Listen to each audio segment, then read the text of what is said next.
사람들은 여행을 좋아합니다.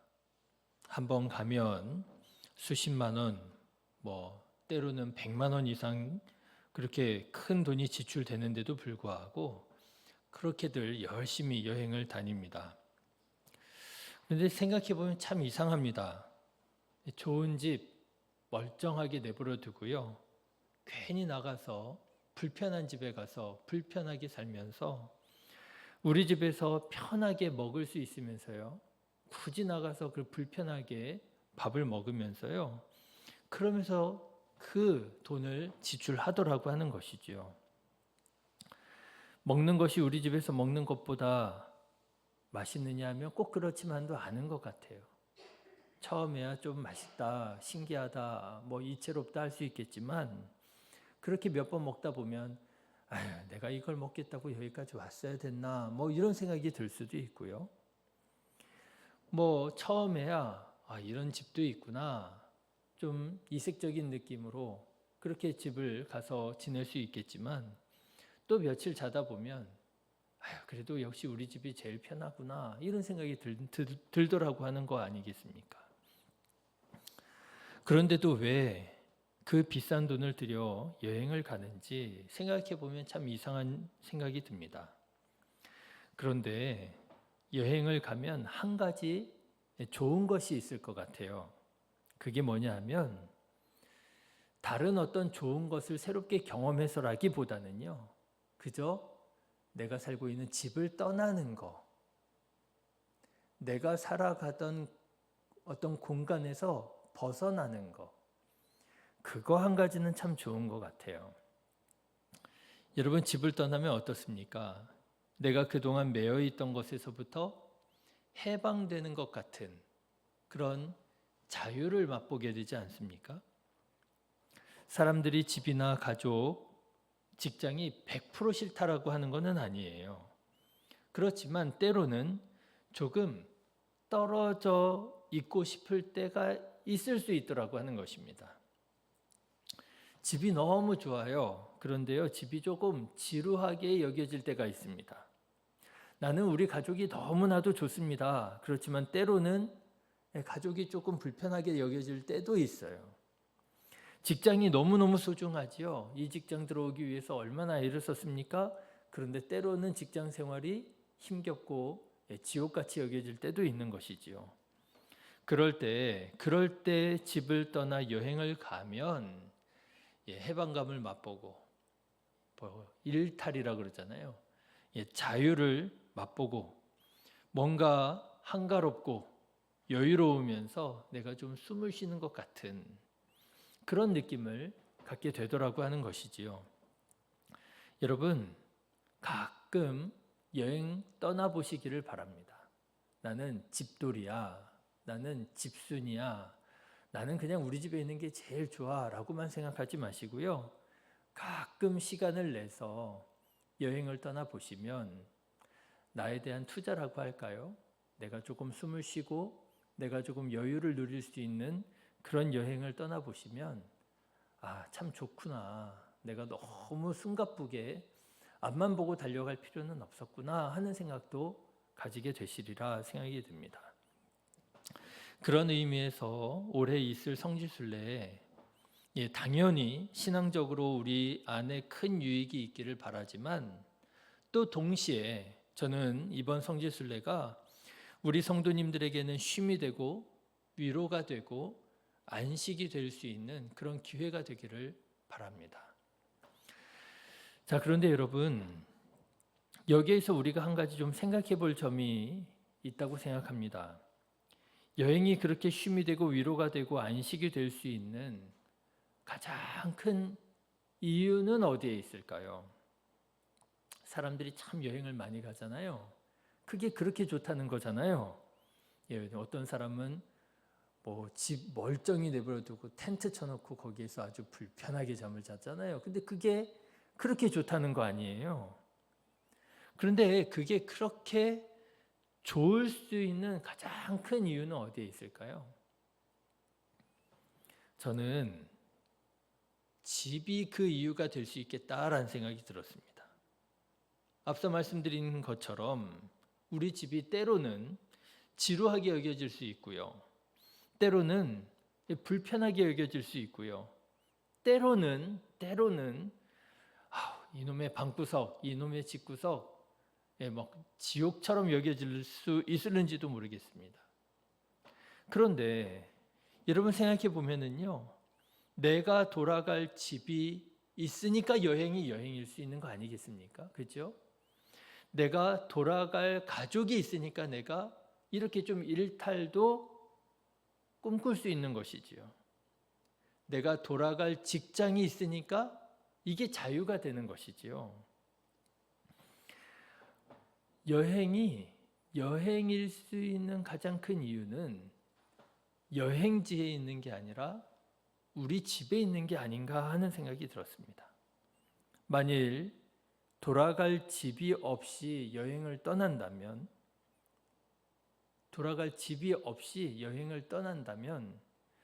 그 여행이 과연 우리에게 쉼이 되고 안식이 되고 자유가 될 수 있을까? 안 되겠지요. 그 쉼은 쉼이 되는 게 아니라, 그 여행은 쉼이 되는 게 아니라 두려움이 되겠지요. 돌아올 집이 없이 내가 어딘가를 가야 된다. 걱정이 되겠지요. 작년에 시간을 내어서 장인어른 칠순을 맞이해서 처가 가족 여행으로 코타키나발루라고 하는 데에 다녀왔습니다. 지금도 아이들이 너무너무 좋았다고 또 가자고 그래요. 너무 좋았습니다. 저도 외국에 나가서 이렇게 바람도 쐬고 하니까 이색적이고 참 좋더라고요. 그런데 여러분, 만일 저보고 한국에 돌아오지 말라고 그냥 간 김에 코타키나발루에서 계속 살라고 그런다면요, 저는 아마 안 갔을 거예요. 아무리 좋다 그래도요, 거기는 그저 내가 잠깐 여행하는 여행지이지 거기가 내 집이 될 수 없잖아요. 말이 다른 거죠. 저는 거기 가지도 않았을 것이고, 너 여기서 무조건 살아 그러면은요, 저는 당장 짐 싸들고 한국으로 돌아왔을 거예요. 돌아갈 집이 있다는 거, 돌아올 가족이 있다는 거, 돌아와서 내가 일할 직장이 있다는 거, 그게 사실은 더 중요한 것이 아닌가 하는 생각이 들었습니다. 신앙적으로도 마찬가지라고 생각합니다. 우리가 이 세상에서 살아가는 동안 우리가 잊지 말아야 할 사실이 있는데요. 사실 여러분, 이 세상은 내 집이 아니라고 하는 사실이에요. 이 세상은 내 집이 아니고요. 내 진짜 집은요, 하나님의 나라에 있다라고 하는 거예요. 여러분, 오늘 말씀을 한번 보십시오. 오늘 본문 말씀인 히브리서 11장은 이 세상을 살아가는 동안 여러 어려움과 아픔이 있었지만 그럼에도 불구하고 말씀대로 믿음을 지키며 살아갔던 믿음의 선조들에 대한 말씀이에요. 그런데 히브리서 기자는 이렇게 믿음으로 살아갔던 신앙인들의 한 가지 공통점이 있다, 이렇게 말합니다. 이 사람들은 어떻게 그렇게 믿음으로 살 수 있었느냐? 그들은 모두 어떤 사람들이었느냐? 이 세상이 내 집이 아니라 하늘에 있는 영원한 하나님의 나라가 내 집이라고 하는 사실을 알고 그 사실을 믿고 살아갔던 사람들이었다라고 하는 거예요. 여러분, 13절부터의 오늘 말씀 다시 한번 읽어보실까요? 같이 읽겠습니다. 이 사람들은 다 믿음을 따라 죽었으며 약속을 받지 못하였으되 그것들을 멀리서 보고 환영하며 또 땅에서는 외국인이나 나그네임을 증언하였으니 그들이 이같이 말하는 것은 자기들이 본향 찾는 자임을 나타냅니다. 그들이 나온 바 본향을 생각하였더라면 돌아갈 기회가 있었으려니와 그들이 이제는 더 나은 본향을 사모하니 곧 하늘에 있는 것이라. 이러므로 하나님이 그들의 하나님이라 일컬음 받으심을 부끄러워하지 아니하시고 그들을 위하여 한 성을 예비하셨느니라. 아멘. 그렇죠? 믿음으로 살아갔던 사람들의 한 가지 공통점이 뭐냐 하면은요, 그들은요 본향 찾는 자들이라는 거예요. 내 원래 집, 내 집이 어디냐? 바로 하나님의 나라가 내 집이라 라고 하는 것이죠. 본향을 사모하는 자들이었더라고 하는 거예요. 그래서 그들은 본향으로 돌아갈 날을 기다리고 본향으로 나아가서 하나님과 영원히 살 날을 기대하며 산 사람들이었더라고 하는 거예요. 그렇게 산 사람들이 믿음으로 이 세상을 살 수 있더라라고 하는 것이지요. 사랑하는 성도 여러분, 믿으시기를 바랍니다. 이 세상이 내 집이 아니라는 거예요. 이 세상이 내 집 같아도요, 아니라는 거예요. 내 집은, 내 본향은 하나님의 나라라고 하는 거예요. 성경은 이 사실을 우리에게 가르치기 위해서 여러 단어들을 사용합니다. 우리를 손님이라고 얘기합니다. 우리는 이 세상의 손님이라는 거예요. 나그네라고 하는 말을 합니다. 가요에서도 그런 말 하잖아요. 인생길이 나그네길이라고. 네, 이 세상에서 우리들의 삶은요, 나그네라고 하는 거예요. 잠시 왔다가 돌아갈 나그네들이라고 하는 거예요. 성경을 보면은요, 우리를 하나님 나라의 시민이라고 말합니다. 우리는 우리의 국적이 이 세상에 있는 것이 아니고요, 우리의 국적은 하나님 나라에 있다는 거예요. 또 성경은 우리를 하나님 나라의 대사라고 말합니다. 우리는 이 세상에 파견 나온 사람이에요.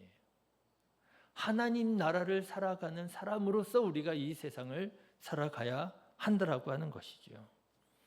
여러분, 손님이요, 나그네요, 하나님 나라의 시민이요, 하나님 나라의 대사요, 이런 말들이 다 무슨 말이겠습니까?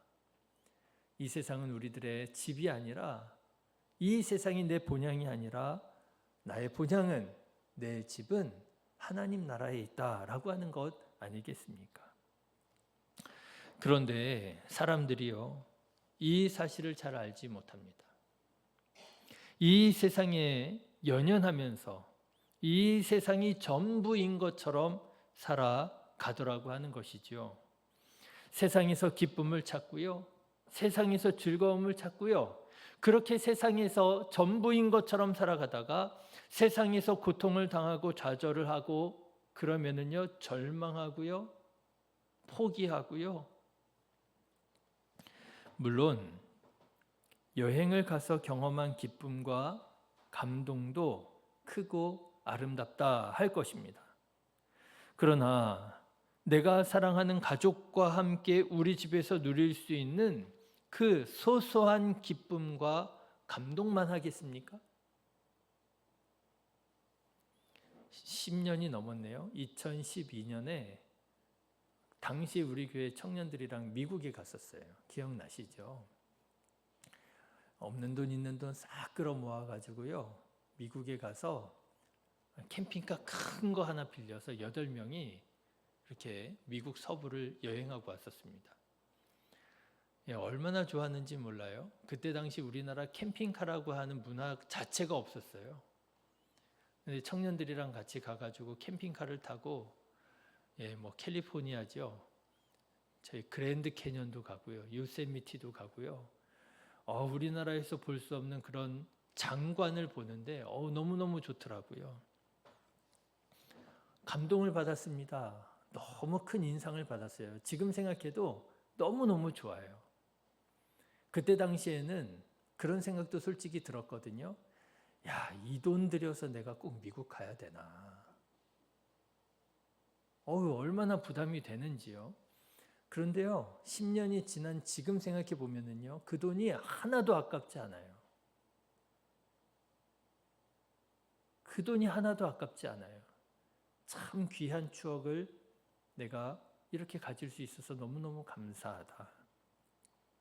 네, 너무 좋았습니다. 너무너무 아름답고 너무너무 정말 웅장하고, 그런데 여러분, 여행 가서 그렇게 받은 그런 어떤 기쁨이 있고 즐거움이 있지만, 여러분, 제가 우리 집에서 매일을 그냥 살아가는 우리 집에서 매일 부딪히며 살아가는 우리 아이들과 누리는 그 소소한 행복만 하겠느냐는 거예요. 안 그렇더라고요.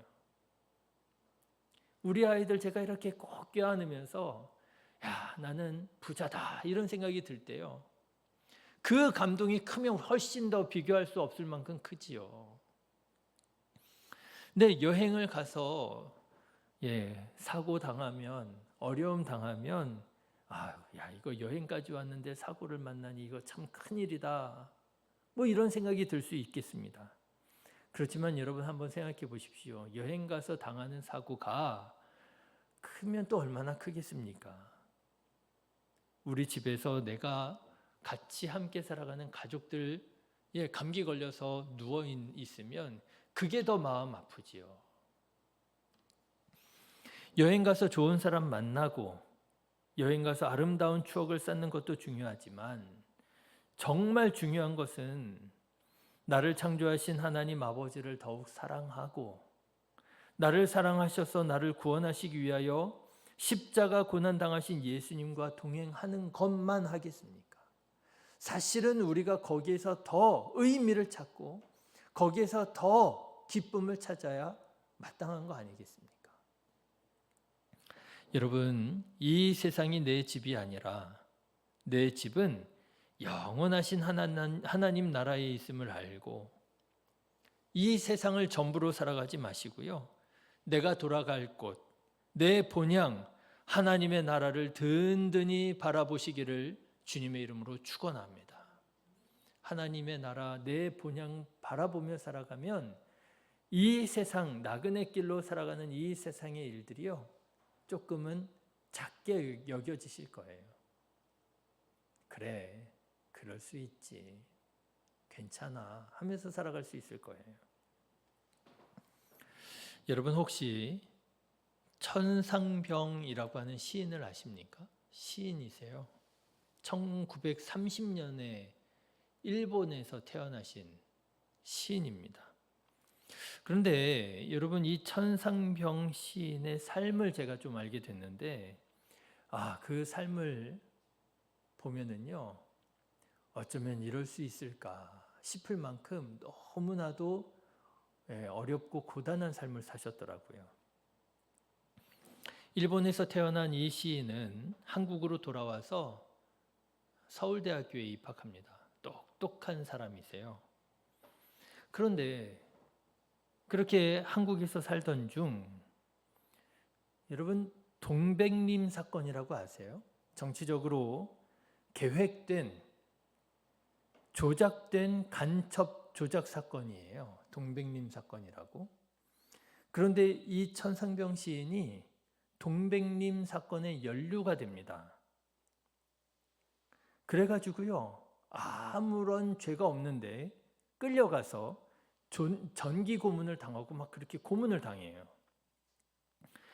얼마나 고문을 심하게 당했는지 고문 후유증으로 체중이 40kg까지 줄고요, 아이를 가질 수 없게 되고요, 치아가 대부분 다 빠지고요. 그래서 여러분 천상병 시인의 사진을 보면 이가 없어요. 양옆에 몇 개밖에 없어요. 치아가 거의 다 빠지고요, 정신적으로도 너무 충격을 받아가지고요, 말이 어눌해지고요, 똑같은 말을 3번 반복하게 된답니다. 자꾸만 이렇게 2번, 3번 반복해서 말하는 버릇이 생기고요, 그리고 심한 경우에는 정신착란 증세까지 보였다고 그래요. 심신이 다 망가진 거죠. 여러분 정말 이게 너무 기구하지 않은가요? 일제시대에 일본에서 태어나서 광복을 맞이해서 한국으로 돌아왔더니, 고국으로 돌아왔더니 말도 안 되는 사건에 연루가 돼가지고요, 전기고문 당해서 심신이 다 망가지게 된 거예요. 똑똑한 양반이. 그러던 중에 어떤 좀 사건이 있었습니다. 불미스러운 사건으로 인해서 경찰관에 의해서 이렇게 체포를 받게 되었는데 딱 보니까 이 사람이 어때 보여요? 정신착란도 보이고 이빨은 다 빠지고 똑같은 말을 막 두 번, 세 번 반복하고, 그러니까 이 경찰관이요, 이 사람 미친 사람인가 보다 생각하고 조사도 하지 않고요, 그냥 정신병원으로 보내버립니다. 그래서 멀쩡한 사람이 정신병원에 갇혀요. 그래서 가족이 이 사람을 찾는데 찾을 수가 없잖아요. 객사한 줄 압니다. 그래가지고요, 장례식을 치르고요, 이 천상병 시인이 그동안 발표했었던 시들을 모아서 유고 시집까지 내요. 살아있는 사람인데. 그런데 그 정신병원의 원장이라는 사람이 문학적으로 좀 관심이 있는 사람이었던 모양이에요. 신문을 보다가 천상병 시인이 실종이 돼가지고, 그래가지고 장례식을 치렀다고 하는 짧은 기사를 본 거예요. 그런데 어쩐지 기사를 보다가 천상병 시인, 자기 정신병원에 이제 막 들어온 그 사람이 혹시 천상병 시인이 아닌가 하고 알아봐가지고요, 그제서야 와가지고 이제 알게 됐다는 거야. 죽은 게 아니라 여기 갇혀 있었구나. 그래가지고 천상병 시인은 정말 드물게도 살아있는 동안 유고집이 나온 사람이 돼버렸어요. 정말 그 삶이, 아니 제가 천상병 시인의 삶을 이렇게 읽는데 읽기만 해도 갑갑하더라고요. 읽기만 해도 답답하고 화가 나더라고요. 그런데 여러분, 그 삶을 실제로 살았을 천상병 시인은 마음이 어땠을까요? 그런데 이 시인의 삶을 조금이나마 가늠해 볼 수 있는 시가 한 편 있습니다. 아마 여러분들 어디선가는 들어보셨을 거예요. 귀천이라고 하는 시인데요. 짧은 시입니다. 제가 읽어드릴게요. 나 하늘로 돌아가리라. 새벽빛과 닿으면 쓰러지는 이슬 더불어 손에 손 잡고 나 하늘로 돌아가리라. 노을빛 함께 단 둘이서 기슭에서 놀다가 구름 손짓하면은 나 하늘로 돌아가리라. 아름다운 이 세상 소풍 끝내는 날 가서 아름다웠더라고 말하리라. 여러분, 이렇게 쓸 수 있을까요? 그런 삶을 산 사람이 태어나 보니까 조국이 망한 나라예요. 태어나 보니까 나는 우리 조국 망가뜨린 일본에 살고 있어요. 조선인으로 차별을 받으며. 똑똑했던 모양이죠. 나라가 광복했다고 그래서 조국으로 돌아왔어요. 서울대학교 입학했어요. 어려운 형편 속에서도 아마 얼마나 기뻤겠습니까? 그런데 간첩으로 몰려가지고 고문당하고 심신이 다 망가지고 정신병자로 몰려서 정신보병원에 입원해가지고 살아있는데 시집, 유고집이 나오고 장례식이 치러지고. 그런데 이런 시를 쓸 수 있을까요? 나 하늘로 돌아가리라. 아름다운 이 세상 소풍 끝내는 날. 아름다웠나요? 가서 아름다웠더라고 말하리라. 어떻게 이렇게 쓸 수 있을까 싶은 거죠. 그런데 놀랍게도 이 천상병 시인이 기독교인이었더라는 거예요. 얼마나 기독교인인지는 잘 모르겠어요. 정말 예수님 잘 믿는 신실한 기독교인이었는지. 한 가지 분명한 건 술을 그렇게 좋아하셨대요. 그래서 이게 일반적인 기독교인은 아니셨나 보다 하는 생각이 좀 들긴 들어요. 그런데 이 시를 이렇게 읽어보면서요, 그 안에 한 가지 분명한 신앙은 있었구나. 어떤 신앙이요? 이 세상이 내 집이 아니라 내 집은 어디에 있다고요? 하나님 나라에 있다고요. 나 하늘로 돌아가리라. 돌아간다는 거잖아요. 내 집은 여기가 아니라는 거예요. 여기에서 정말 보지 못할 걸, 진짜 경험하지 말아야 할 경험, 온갖 것들을 다 경험했는데 여기에서의 삶은 내 삶이 아니라는 거예요. 내 집이 아니라는 거예요. 내 집은 하나님 나라에 있다는 거예요. 하나님 나라가 내 집이라고 하는 사실을 믿을 때에 이 세상에서 경험한 것들을 그래도 내가 담담하게 살아갈 수 있는 힘이 생기고, 그리고 돌아가는 날 그래도 괜찮았어, 아름다웠어 라고 말할 수 있는 또 마음이 생기더라고 하는 것이죠. 여러분, 어쩌면 천상병 시인이야말로 오늘 히브리서 기자가 말했던 믿음의 선조들처럼 영원하신 하나님의 나라 본향을 바라보며 오늘의 여기에서의 삶을 여행으로서의 삶으로, 그래서 아픔과 상처와 슬픔이 있지만 그렇지만 이기면서 살아갔던 믿음의 사람이 아니었던가 싶습니다. 여러분, 이 세상이 전부가 아닙니다. 눈물과 슬픔과 걱정과 아픔이 없는 영원하신 하나님의 나라가 있고요. 그 하나님의 나라가 바로 우리들의 본향, 내 집인 것이지요.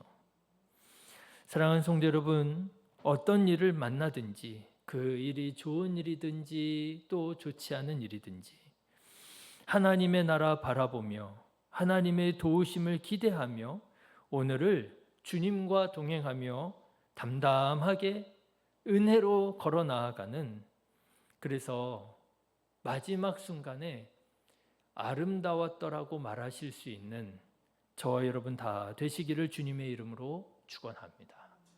기도하겠습니다.